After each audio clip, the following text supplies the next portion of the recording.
नमस्ते विद्यार्थियों, इस वीडियो में हम कक्षा 10 गणित की प्रश्नावली 3.2 का पहला प्रश्न हल करेंगे। इस वीडियो में हम पहले प्रश्न के केवल 2 प्रश्न हल करेंगे, ठीक है ना। अब पहला प्रश्न कहता क्या है इसको समझते हैं। निम्न रैखिक समीकरण युग्म को प्रतिस्थापन विधि से हल कीजिए। जो आपको रैखिक समीकरण दिए जाएंगे, ठीक है ना, तो उसको आपको किस विधि से हल करना है? प्रतिस्थापन विधि से। ठीक, किस तरह से हल करेंगे? पहले और दूसरे प्रश्न को इस वीडियो में सॉल्व करेंगे, उसके अगले वीडियो में अगले प्रश्नों को सॉल्व करेंगे, ठीक है। तो पहला प्रश्न आपका क्या है? इसमें आपको 2 रैखिक समीकरण दिए गए हैं, ठीक है ना। इसको हमको प्रतिस्थापन विधि से हल करना है। किस तरह से करेंगे? देखिए, जो आपको समीकरण दिए गए हैं इसमें हम पहले जो समीकरण दिया है उसको हम पहला समीकरण लिख लेते हैं। जो दूसरे नंबर पे दिया है इसको हम समीकरण नंबर 2 लिख लेते हैं, ठीक है ना। इस तरह से आपको लिख लेना है। अब क्या करेंगे? अब देखिए, इसमें जो समीकरण 1 दिया है यहाँ से हमको हल करना है, तो लिखेंगे समीकरण 1 से। आपको यहाँ पर हल लिख लेना है, ठीक है ना। समीकरण 1 से आपको क्या करना है? जो पहले प्रश्न दिया जाएगा, ठीक है ना, उसको यहाँ से हल करना स्टार्ट करना है। प्रश्न दिया जाएगा, फिर आपको सब पे जो पहला समीकरण दिया जाएगा उसको पहला समीकरण लिख लेना है। जो दूसरा दिया जाएगा दूसरा समीकरण मानना है, फिर लिखना है यहाँ पर समीकरण 1 से, इस तरह से, ठीक है ना। अब समीकरण 1 कौन सा है आपका? ए वाला है, तो इससे हम हल करेंगे। तो अब यहाँ पर पहला समीकरण हम यहाँ पर लिख लेते हैं x + y = 14 है, ठीक है ना। अब देखिए, अगर हमको इसमें क्या करना है, y का मान निकालना है, तो हम x का पक्षांतर करेंगे इस तरफ, ठीक है। अब पक्षांतरण करेंगे तो यहाँ पर x आपका प्लस में है, इसके साथ जुड़ रहा है, तो इस साइड क्या हो जाएगा? इसका घटाना हो जाएगा। तो देखिए, y = 14 - x, तो x आपका प्लस में था तो इस साइड किस में आ जाएगा? माइनस में। इसको हम समीकरण नंबर 3 लिखेंगे। क्या लिखेंगे? समीकरण नंबर 3। अब जो आपका समीकरण 3 बना है, अब क्या करेंगे हम? इससे हमें y का मान मिल गया। समीकरण 3 से क्या मिला आपको? y का मान। तो क्या करेंगे? यहाँ से अब y का मान जो निकला है उसको समीकरण 2 में रख देते हैं। अब रखेंगे कैसे वो समझिए। यहाँ y का मान आपको क्या मिला है? 14 - x मिला है, ठीक है ना। तो देखिए, अब क्या करेंगे हम? समीकरण 2 में y का मान रखेंगे, तो लिखेंगे समीकरण 2 में y का मान रखने पर, y का मान रखने पर, अब समीकरण 2 में क्या करेंगे हम? y का मान रखेंगे। इसको पार्टीशन कर देते हैं, ठीक है ना, बोर्ड का। यहाँ पर समीकरण 2 में y का मान रखेंगे। समीकरण 2 आपका a है, तो यहाँ पर लिखेंगे x - y = 4, ठीक है ना। अब y की जगह पर आपको y का मान रखना है, कौन सा? 14 - x, तो लिखेंगे यहाँ पर x माइनस y का मान क्या है? 14 - x, तो लिखेंगे यहाँ पर 14 - x = 4। ये हो गया अपना इतना, ठीक है। अब देखिए क्या करेंगे हम? जो आपका x है यहाँ पर लिखेंगे, जो माइनस आपका ब्रैकेट के बाहर है, इसका मतलब है आपका माइनस का मल्टीप्लाई 14 से भी होगा और -x से भी होगा। तो देखिए, माइनस का अंदर ब्रैकेट में मल्टीप्लाई करेंगे 14 से, तो -14 हो जाएगा।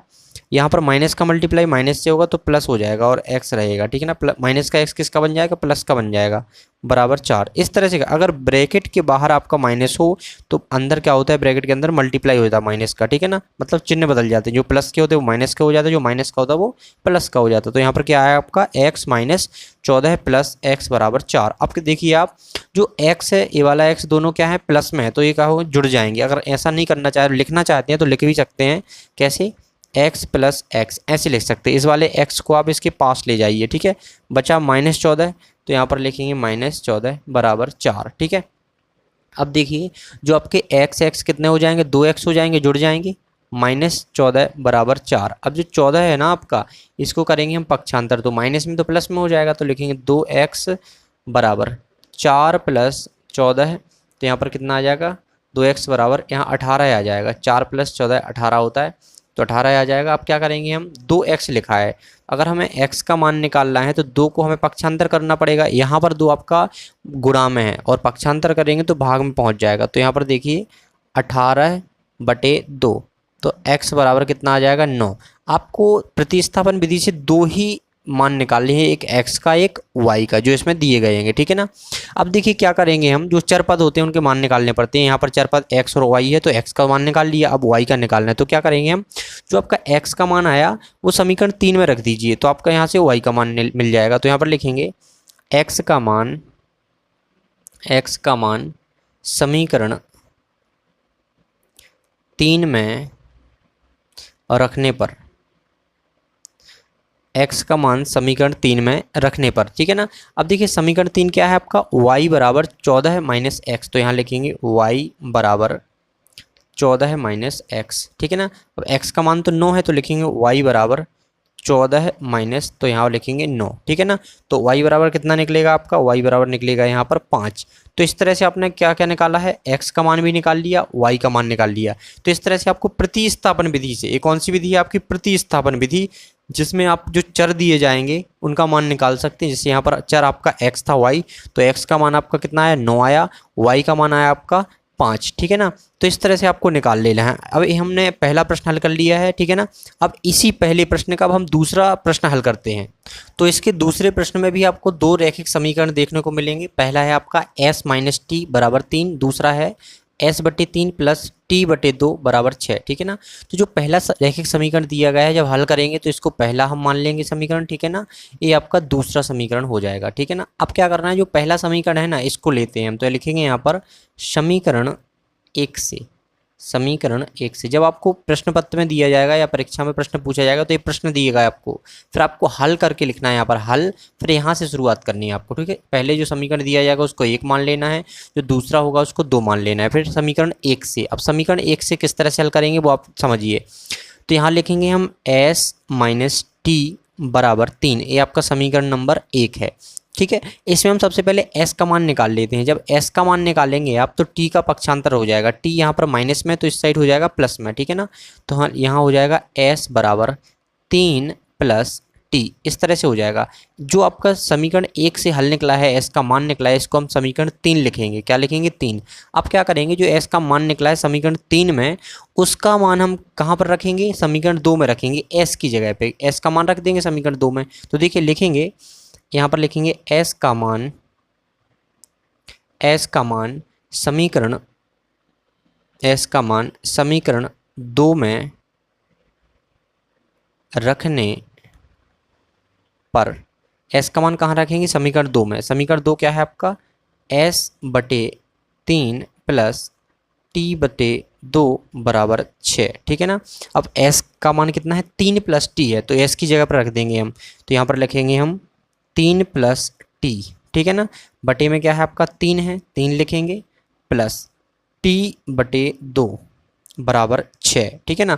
अब क्या करेंगे, यहाँ पर हर में यहाँ 3 है, यहाँ 2 है, तो लेंगे हम एलसीएम या लासा। जब लासा लेंगे तो कितना आएगा आपका, 6 आएगा। तो हम यहाँ पर लिखेंगे लासा कितना लिखेंगे, 3 और 2 का लासा आएगा आपका 6, तो हमने यहाँ लिख लिया, ठीक है ना। अब देखिए हम 3 से भाग देंगे 6 में, 3 से भाग देंगे 6 में तो 2 बार जाएगा, और 2 का गुणा इसके अंश में करेंगे। अंश कितना है, 3 प्लस टी है, तो 2 का गुणा हम किस में करेंगे, 3 प्लस टी में। तो ब्रैकेट के बाहर लिख लेते 2 को, और यहाँ लिखेंगे 3 प्लस टी, इस तरीके से, ठीक है ना। फिर प्लस लगाएंगे, प्लस लगाया, फिर 2 का भाग देंगे हम 6 में, तो 3 बार जाएगा, 2 तिया 6, तो 2 के ऊपर क्या है, अंश में टी है आपका, ठीक है ना। तो टी से क्या कर देंगे हम, 3 का गुणा कर देंगे। जितनी बार भाग जाता है उतने का गुणा करना पड़ता है अंश में। तो टी में किसका गुणा करेंगे हम, 3 का, ठीक है। 3 लिखा, टी यहाँ पर लिख दिया, ठीक है। बटे में आपका 6 रहेगा, बराबर में क्या है आपका 6 यहाँ पर है, ठीक है। इतना हो गया। अब क्या करेंगे हम, जो आपका ब्रैकेट सॉल्व करेंगे, पहले 2 का गुणा करेंगे हम ब्रैकेट के अंदर, फिर 3 का गुणा करेंगे टी में, ठीक है ना। 2 का गुणा जब 3 में करेंगे तो 6 आएगा, प्लस 2 को गुणा टी में करेंगे तो 2t हो जाएगा, प्लस, और 3 का गुणा जब टी में होगा तो 3t हो जाएगा या 3t हो जाएगा, ठीक है ना। बटे में क्या रहेगा आपका 6 रहेगा, बराबर में भी 6 रहेगा। अब जो आपका 6 भाग में है, इसका करेंगे हम पक्षांतर, इस तरफ बराबर के इस साइड भेजेंगे, तो भाग का किस में बदल जाएगा, गुणा में बदल जाएगा। तो 6 का अभी भाग में है, इस तरफ जाएगा तो गुणा में हो जाएगा। तो लिखेंगे यहाँ पर देखिए 6 प्लस 2t और 3t कितना हो जाएगा, 5t, मतलब 2t और 3t 5t हो जाएगा। इसको जोड़ दीजिए, 5t हो गया, बराबर 6 भाग में तो गुणा में जाएगा, तो 6 गुणा 6, इस तरह से लिख लेंगे। अब देखिए यहाँ क्या है, 6 प्लस 5t बराबर 6 छिंग 36, ठीक है ना। यहाँ पर देखिए यहाँ क्या है 5t बराबर 36 में हम इस 6 का क्या करेंगे, पक्षांतर करेंगे, तो ये माइनस में हो जाएगा, तो लिखेंगे 36 माइनस 6, ठीक है। तो यहाँ आएगा 5t बराबर 36 माइनस 6 करेंगे तो 30 आ जाएगा, ठीक है। अब देखिए जो आपका t का मान निकालना है आपको, तो t का मान कैसे निकालेंगे, t बराबर जो 5 आपका t के साथ गुणा में है, ये भाग में पहुँच जाएगा, तो लिखेंगे 30/5, ठीक है। t बराबर 6 आ जाए, 5 का भाग देंगे 30 में, तो 5 छक्का 30, तो 6 बार चला जाएगा, तो t बराबर कितना आ जाएगा आपका 6 आ जाएगा। इस तरह से आपने t का मान निकाल लिया। अब क्या करना है आपको, जो आपका t का मान निकला है उसका आपको मान रखना है कहाँ पर, समीकरण नंबर 3 में, जिससे आपको s का मान मिल जाएगा। तो लिखेंगे, यहाँ लिखेंगे t का मान, यहाँ लिख लेंगे टी का मान समीकरण 3 में रखने पर, टी का मान आप समीकरण 3 में रखेंगे तो देखिए यहाँ पर क्या होगा आपका। समीकरण 3 क्या है, एस बराबर 3 प्लस टी, ये आपका समीकरण 3 है। इसमें आप टी का मान रखिए यहाँ पर, तो लिखेंगे एस बराबर 3 प्लस 6 इस तरह से। तो एस बराबर कितना हो जाएगा 9। तो आपने जो आपके चर पद थे, कौन से पद थे, चर, चर मतलब ABCD वाले जो अक्षर होते हैं वो सब चर में आते हैं, ठीक है ना। तो यहाँ पर जो एस है वो आपका चर है, यहाँ टी है वो भी आपका चर है, इसके अलावा कोई चर नहीं। आपको जो आपके रैखिक समीकरण होते हैं प्रतिस्थापन विधि से क्या करते हैं, आप चर के मान निकालते हैं, ठीक है ना। तो आपने एस का मान निकाल लिया, ठीक है ना, आपने टी का मान निकाल लिया। इस तरह से प्रतिस्थापन विधि से आपने हल किया है, जिसमें आपने चरों के मान निकाल लिए हैं और आपने दोनों रैखिक समीकरण को हल कर लिया है। तो इस तरह से आपने 3.2 के पहले प्रश्न के 2 प्रश्नों को हल किया है। तो आशा करते हैं आपको वीडियो पसंद आई होगी। इसके आगे वाले प्रश्नों को हम अगली वीडियो में करेंगे। तो इसी के साथ हम आपसे विदा लेते हैं, मिलते हैं अगली वीडियो में। अगर आपको कोई डाउट है, कुछ प्रश्न पूछना चाहते हैं, अपनी राय लिखना चाहते हैं, आपको वीडियो कैसी लगी ये बताना चाहते हैं, तो आप कमेंट कर सकते हैं। तो आप हमारे साथ ऐसे ही जुड़े रहिए। Thanks for watching.